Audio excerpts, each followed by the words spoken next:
Deuteronômio, capítulo 31. Quero convidar os irmãos a abrirem suas Bíblias no Deuteronômio, capítulo 31. Nós vamos ler o versículo 1 e 2.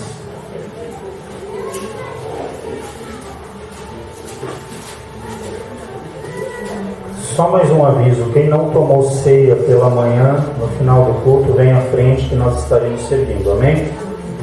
Deuteronômio, capítulo 31, versículo 1 e o versículo 2. Todos encontraram? Amém.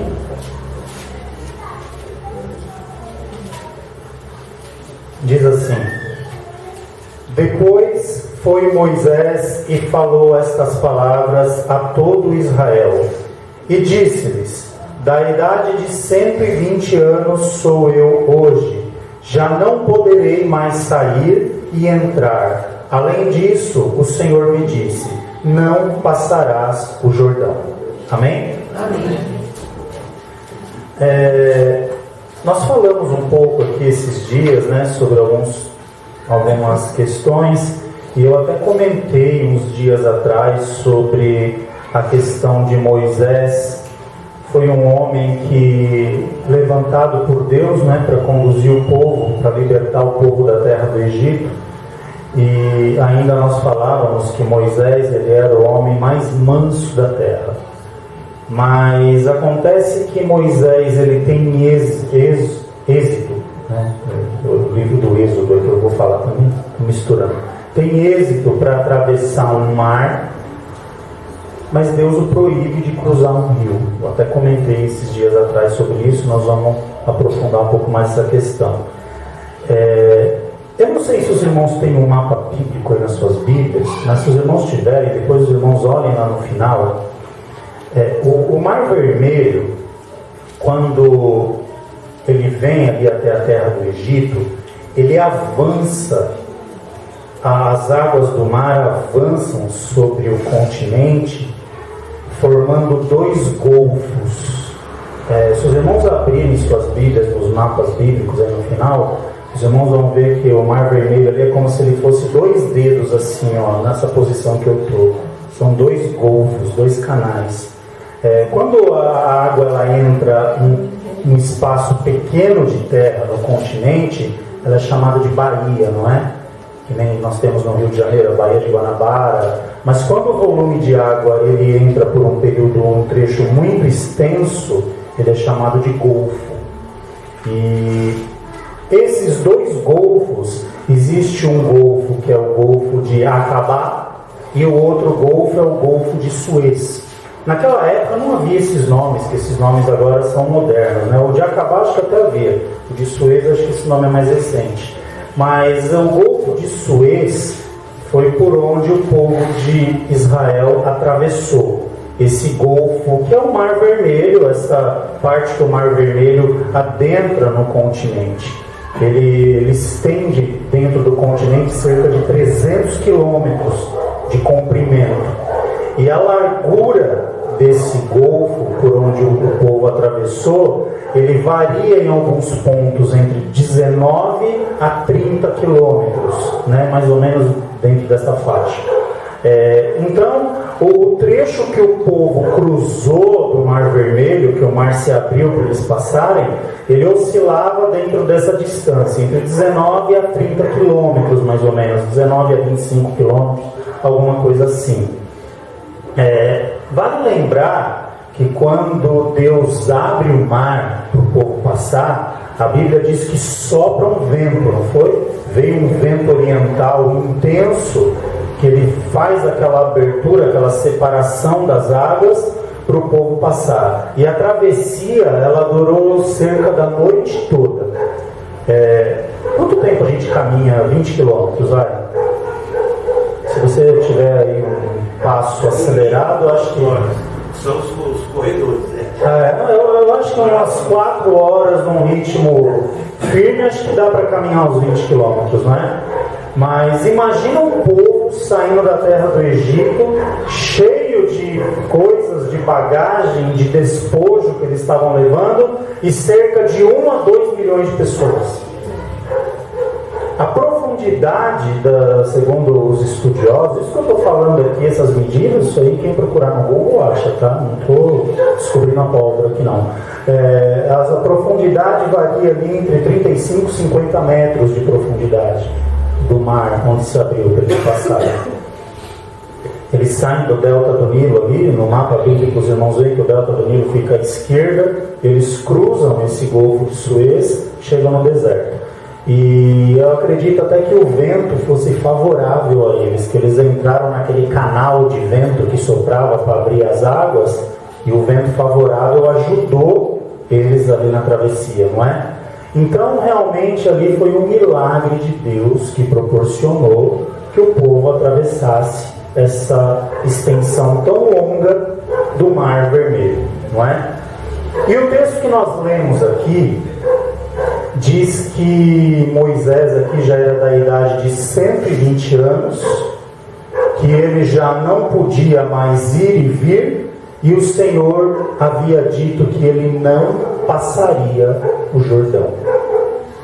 Para a gente fazer um contraste, né, eu já falei isso aqui daquele dia também, mas só para a gente recapitular, o Rio Jordão, acho que a sua parte mais larga não chega a 50 metros. Parece que na sua maioria ele tem em torno de 30 metros de margem.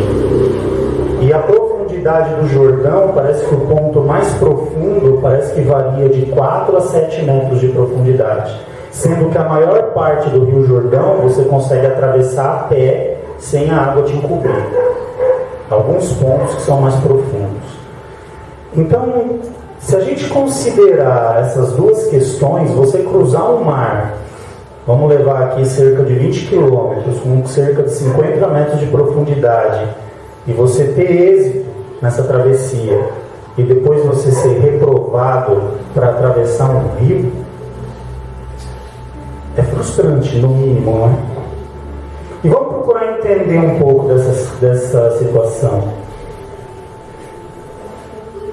Moisés, ele perdeu a oportunidade de entrar na terra prometida por causa de pessoas. Essa é a verdade. Teve um tempo na vida de Moisés que ele achou que ele podia fazer as coisas do jeito dele. Vamos pegar um texto para isso? Atos capítulo 7, versículo 23 e 25. Vamos lá, correr um pouquinho aqui só por causa do tempo. Atos capítulo 7, versículos 23 ao 25. Aqui diz: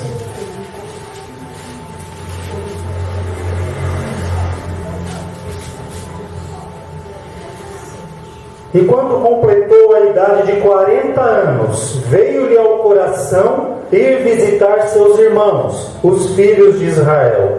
E vendo maltratado um deles, o defendeu e vingou o ofendido, matando o egípcio.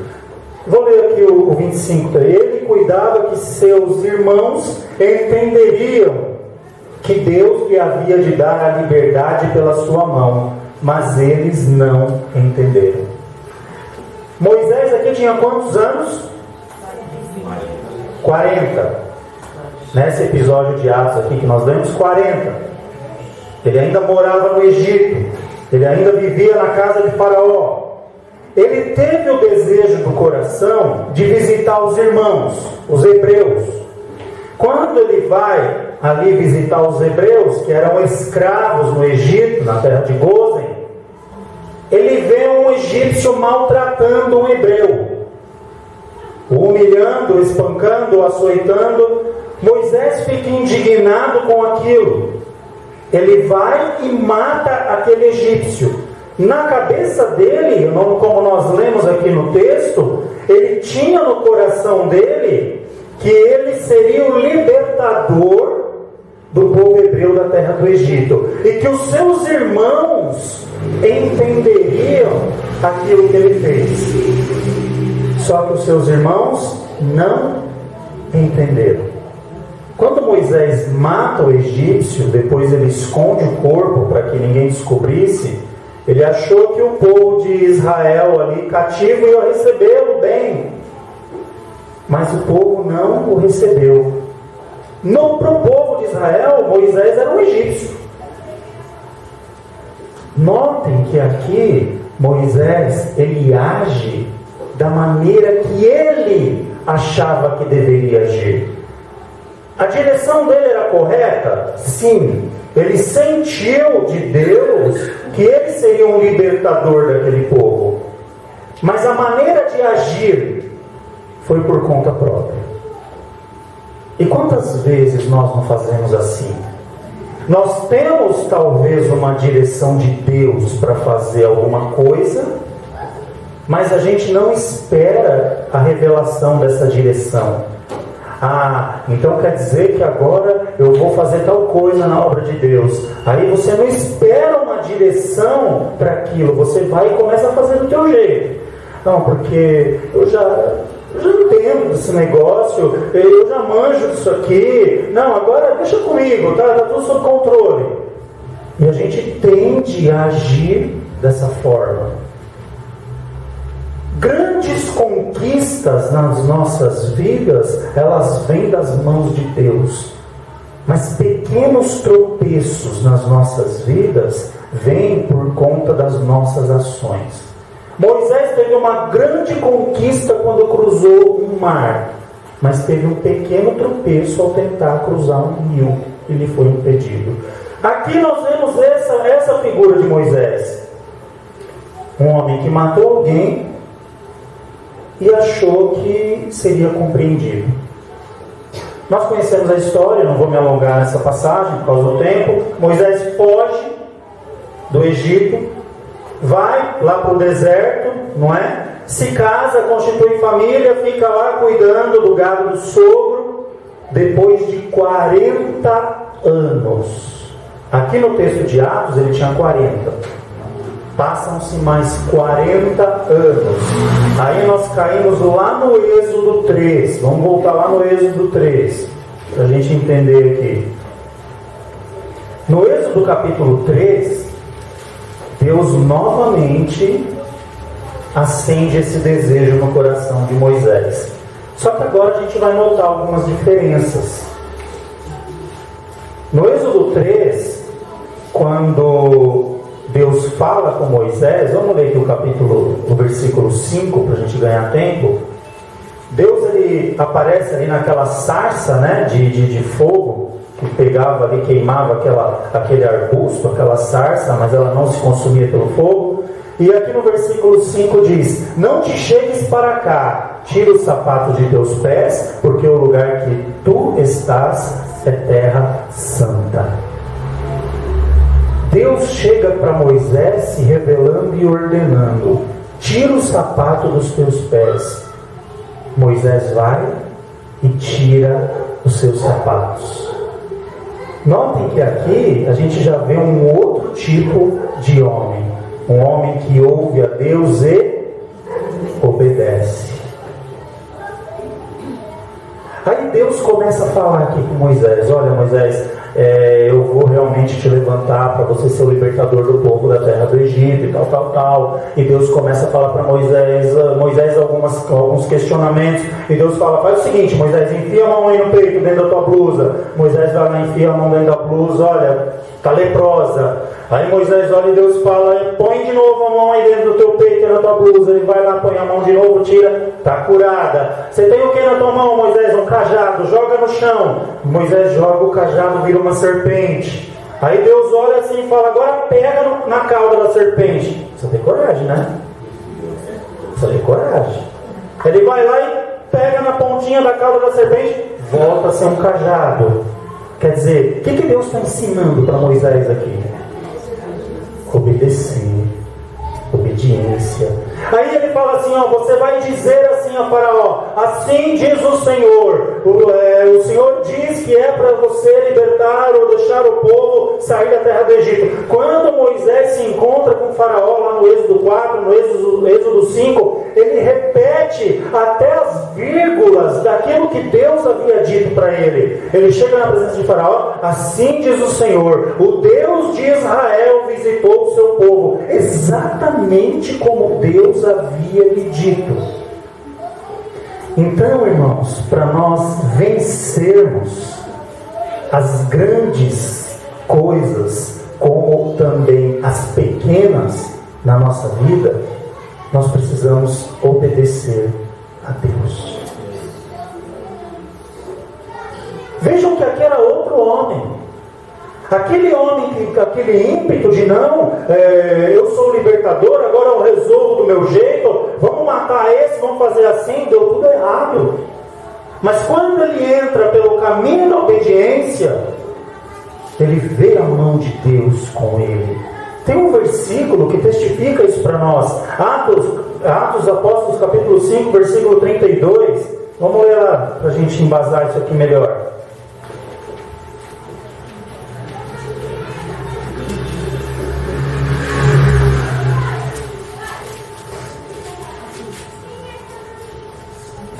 Atos 5:32.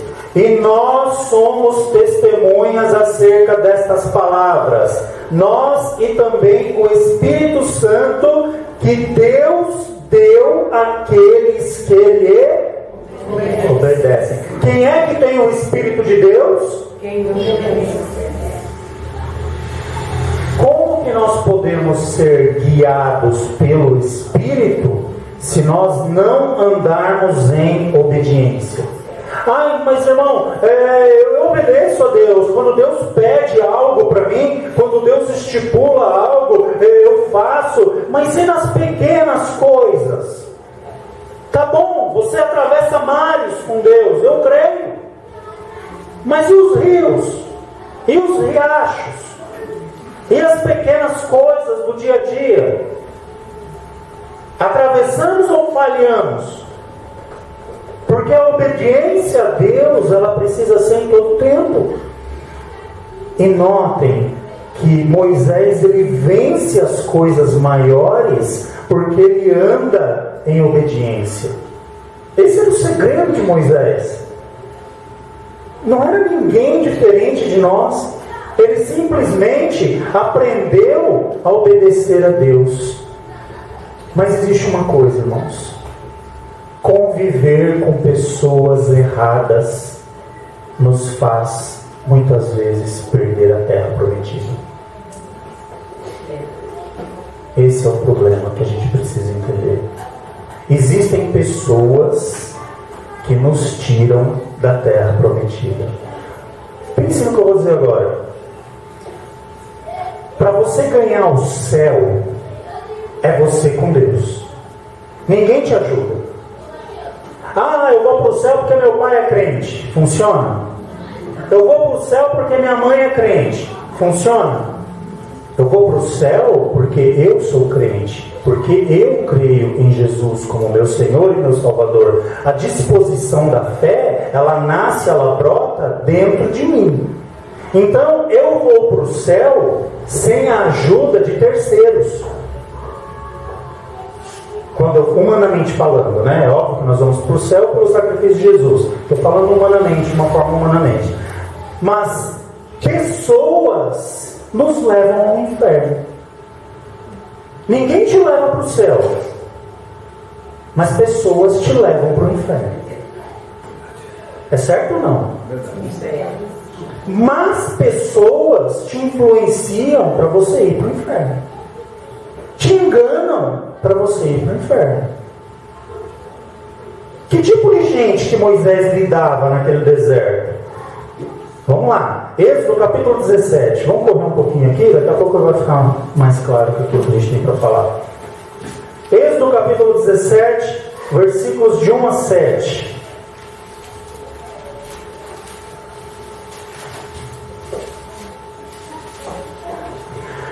Depois toda a congregação dos filhos de Israel partiu do deserto de Sim pelas suas jornadas, segundo o mandamento do Senhor, e acamparam em Redifim, e não havia ali água para o povo beber.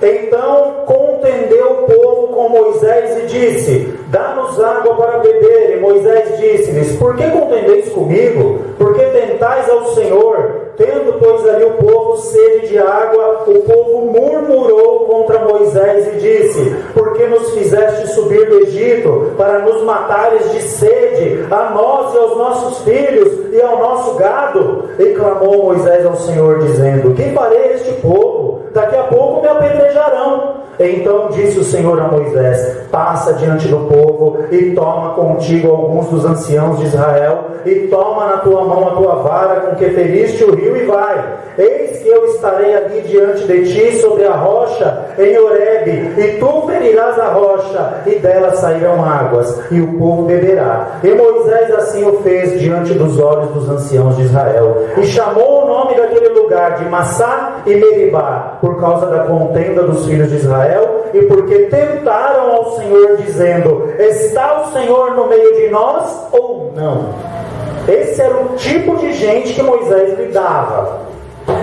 Notem, não foi aqui que Moisés errou. Aqui Deus mandou ele ferir a rocha mesmo. Mas o povo, eles eram desse tipo: olha, você tirou a gente do deserto para a gente morrer aqui, do Egito para a gente morrer aqui nesse deserto. Nós estamos aqui morrendo de sede. Será que Deus é conosco ou não? Gente, quem viu o mar se abrir, quem cruzou o mar com cerca de 20 ou mais ali, quilômetros de largura, eles passaram por tudo aquilo, e de repente, porque não tem água, esse povo se rebela dessa forma. Moisés ora a Deus, fala: Senhor, interfere nesse negócio, que esse povo vai me apedrejar.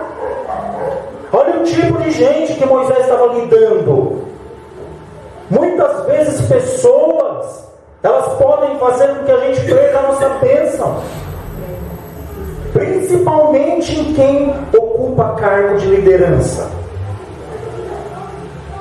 Aí a gente vai para uma outra passagem, Números, capítulo 20, versículos 7 a 13. Veja aqui, 2 livros à frente. Números, capítulo 20, versículos 7 a 13.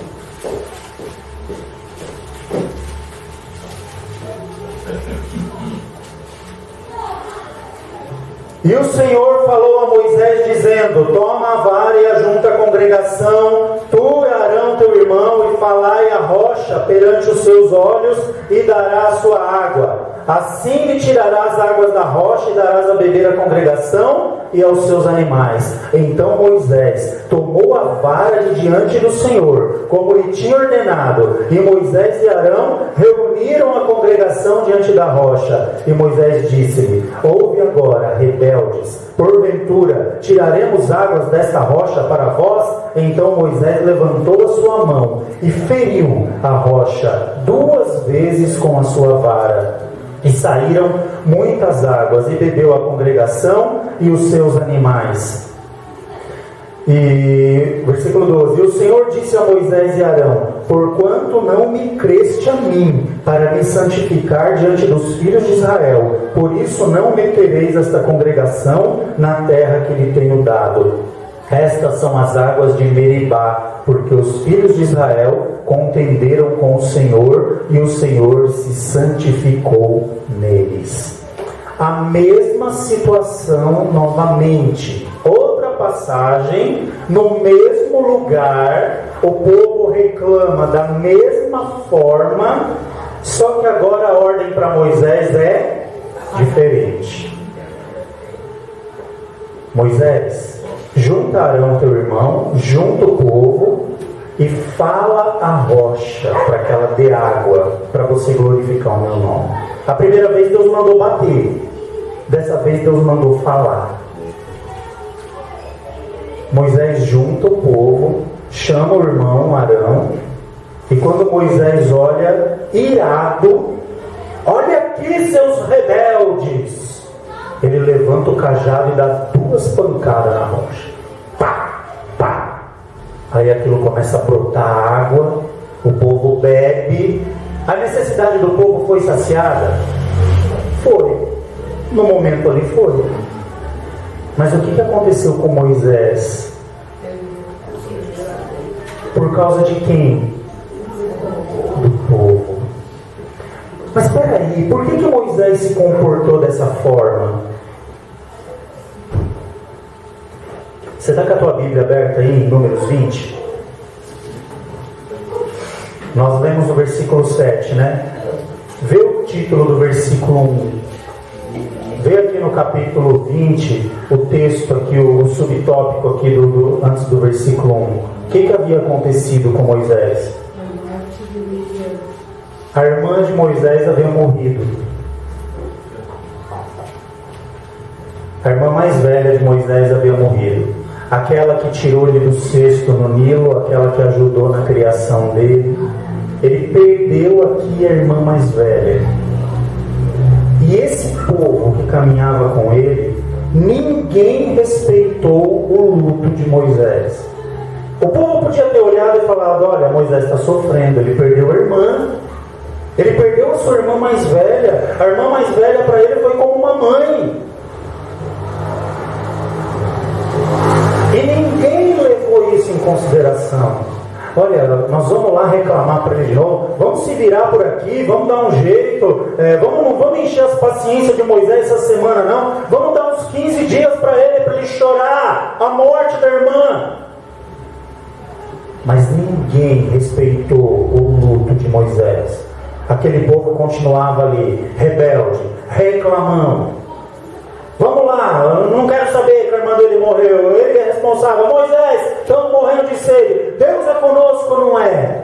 Não era para esse povo, irmãos, cair de joelho e clamar a Deus: Senhor, assim como o Senhor fez daquela vez, nós estamos aqui, nós estamos sentindo sede, novamente, Senhor, abençoa para que essa rocha dê água novamente para a gente tomar. Moisés, ele perde aqui a sua bênção por causa de pessoas. Existem pessoas que muitas vezes aparecem na nossa vida para querer nos levar para o inferno. E a gente só discerne isso obedecendo a Deus. Porque se você sair da posição de obediência, você é enganado, você é iludido. Enquanto você está dentro da obediência, Deus vai te guiando, vai te te dirigindo. Por isso que nós, irmãos, muitas vezes cruzamos mares e tropeçamos em riachos. Porque nós achamos em certas coisas que nós somos autossuficientes. Nós achamos em certas situações que a gente agora está no controle da situação. Nós achamos que agora a gente já tem experiência. Não, eu já caminho com Deus há 10 anos, 20 anos, 30 anos, 50 anos. Isso aqui eu tiro de letra. Se você não obedecer a Deus com 10 anos, 20 anos, 30 anos, 50 anos de crente, se você não estiver debaixo de obediência, você tropeça para atravessar uma poça d'água. A gente precisa entender essas coisas. Que nós precisamos estar numa posição de obediência em todo o tempo. Porque vencer, irmãos, nem sempre é sinônimo de lutar. Às vezes a gente acha que a nossa vitória vem pela nossa força, pela nossa luta. Não, agora eu vou lutar, porque agora eu não sei o quê. Quando Daniel foi jogado na cova dos leões, segundo ele, haviam 72 leões dentro da cova. Ainda tem gente que escreve hino assim, que Daniel usou leão de travesseiro, né? Eu não acredito nisso, sinceramente. Eu acredito que Daniel ficou num cantinho ali, respirava até pela boca para não fazer barulho, né? Porque se ele fizesse barulho ali, 72 leões morrendo de fome dentro da cova, escura à noite. Mas enfim, né? Aí cada um diz o que quer. Daniel precisou lutar lá dentro. Ele tirou algum tipo de arma, ele adestrava os leões, ele fez alguma coisa ali para os leões se calarem. O que ele fez? Confiou em Deus. Ficou em obediência a Deus lá dentro. Talvez quietinho num canto ali no escuro, crendo que Deus ali o guardaria e o pouparia a sua vida. Nem sempre, irmãos, nós precisamos lutar para vencer. Muitas vezes nós precisamos resistir. Me fala um versículo que a Bíblia diz que você precisa derrotar o diabo. Para você resistir, ele fugirá. Onde que está escrito que você tem que derrotar o diabo? Não tem gente que prega por aí? Porque você tem que pegar o cão, e não sei o que, e não sei o que lá, e fala com aquela voz de trovão, né? Uma vez eu vi um irmão assim, não, porque eu vou pegar o cão, vou esfregar o chifre dele no asfalto até sangrar. Eu fiquei olhando para a cara do irmão, falei, irmão, onde que está escrito isso na Bíblia? Não, porque ele é o cão. Eu falei, eu sei, mas lá está escrito que o arcanjo Miguel, quando contendia com o diabo a respeito do corpo de Moisés, não ousou pronunciar nenhuma palavra de juízo contra ele. E se o arcanjo Miguel tomou essa posição, quem somos nós para querer catar o cão e esfregar o chifre dele até sangrar? Então existem uns absurdos que esses pregadores desenfreados falam por aí. Você tem que derrotar o diabo, você tem que vencer o diabo, no sentido de lutar contra ele. A Bíblia não diz isso. Sabe o que está escrito lá em Tiago, no capítulo 4, versículo 7? Sujeitai-vos, pois, a Deus. Aleluia. Aleluia. Obedeça a Deus. Depois que você estiver debaixo de uma posição de obediência, resistir ao diabo e ele fugirá de vós. Aleluia. Por que tem gente que não tem êxito nisso aqui? Porque a pessoa até tenta resistir. Não vou pecar, não vou fazer. Meu Deus, não vou fazer. Oh, meu Deus, e quando vê, ela vai lá e se afunda. Por que ela não resistiu? Porque não se sujeitou. Se sujeitar é estar embaixo de obediência. Se você se coloca numa posição de obediência, o diabo ele vem te tentar. Quando ele vem te tentar, você está debaixo da graça de Deus. E Deus te conduz ali em vitória. O diabo vai olhar e falar, não dá. Com esse aí não tem jeito. Com essa aí não tem jeito. Por quê? Porque está debaixo da graça. E debaixo da graça, ele não suporta, ele foge. Eu vou ter muita responsabilidade no que eu vou dizer agora. E os irmãos vão ter que ter muita responsabilidade para entender o que eu vou dizer. Numa questão de ótica humana, dentro de um juízo humano, o inferno é um lugar de justiça e o céu é um lugar de injustiça. Entenderam, né? Vamos explicar.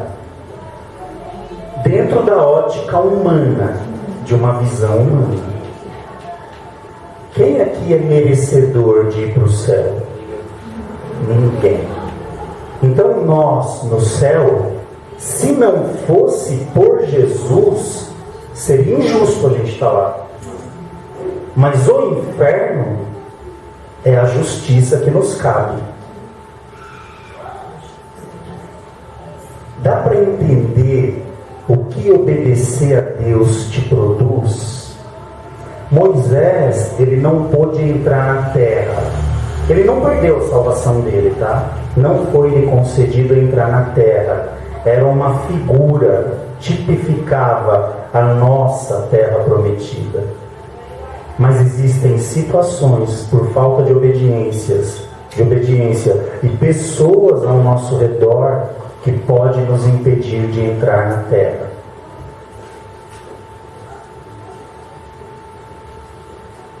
A justiça seria todos nós no inferno, mas a graça de Deus, a obediência a Deus, nos habilita, através do sacrifício de Jesus na cruz do Calvário, a sermos cidadãos do céu. Aleluia.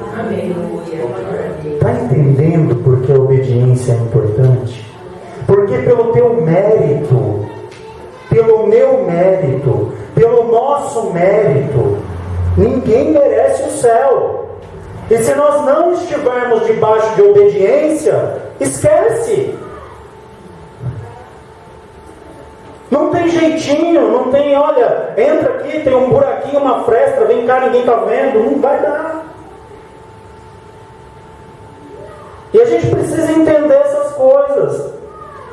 Porque nós precisamos caminhar de uma forma que a gente tenha esse compromisso com Deus.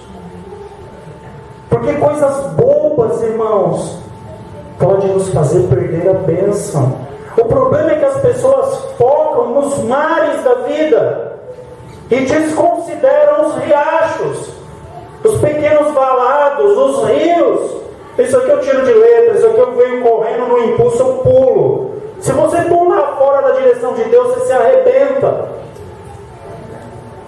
Se você fizer fora da obediência a Deus, você se dá mal. Quantas situações na sua vida que pareciam flores, que parecia uma história linda, que parecia algo maravilhoso, acabou em fracasso, em derrota, em frustração. Nós precisamos da direção de Deus para tudo aquilo que vamos fazer. Vamos aprender, vamos entender. Senhor, eu preciso obedecer. Senhor, eu preciso entender aquilo que o Senhor tem para fazer. Céu não é lugar de valentão. Céu não é lugar de pessoa truculenta. Encrenqueiro padece no deserto. Aquele povo encrenqueiro ficou tudo no deserto, morreu lá. Nós precisamos de água, queremos água. Ó Moisés, nós vamos te apedrejar. Céu não é lugar de encrenqueiro. Céu não é lugar de gente que quer levar tudo no peito. Céu é lugar de gente que obedece. Céu é lugar de gente que é subordinada a Deus. Céu é lugar de pessoas que se comportam como filhos verdadeiros de Deus. Senão a gente perde a terra. Moisés perdeu a terra, irmãos, porque Deus falou para ele: fala a rocha. Ele foi lá e bateu. Estava errado? Estava, porque desobedeceu. A Bíblia diz que Deus, ele é perfeito quando julga. Então Moisés teve a culpa dele. E ele custou muito caro. Ainda até falei aqui outro dia, se fosse qualquer um do povo que tivesse feito isso, seria justificável. Não, você não está vendo a situação dele? Acabou de perder a irmã, está nervoso, vamos relevar, vamos levar em conta. Mas no caso de Moisés, Deus não quis saber, não. Foi reprovado. E como nós estamos? Como é que eu e você estamos diante de Deus? Para a gente concluir, lá em Efésios 6,10 mostra um soldado, né? A armadura de Deus. Notem que essa armadura que Deus nos oferece para estarmos firmes nos dias maus tem uma única arma de ataque, que é a espada, que é a palavra de Deus. Todo o restante da armadura são armamentos de defesa: couraça, elmo, capacete, sandálias, é tudo armamento de defesa. O que eu entendo disso? Que as nossas lutas muitas vezes são vencidas quando nós resistimos, não só quando atacamos. É preciso resistir. Resistir. Não, eu vou resistir. Não vai ser isso que vai me tirar a graça. Não vai ser isso que vai perturbar a minha paz. Não vai ser isso que vai me fazer perder a razão. Não vai ser isso que vai me fazer desviar. Não vai ser isso que vai me fazer tropeçar. Não, porque eu tenho uma vida de obediência a Deus. E o Senhor, Ele se responsabiliza por nós. Amém? Não coloque tudo a perder por causa de pessoas. Não perca o objetivo da tua terra, porque você, para entrar na terra prometida, vai ter que caminhar sozinho, humanamente falando. Mas as pessoas podem te fazer perder essa rota, essa bênção, essa direção. Amém? Amém. Nós passamos um pouquinho, os irmãos nos perdoem. Fica essa palavra aí dos nossos corações. Amém?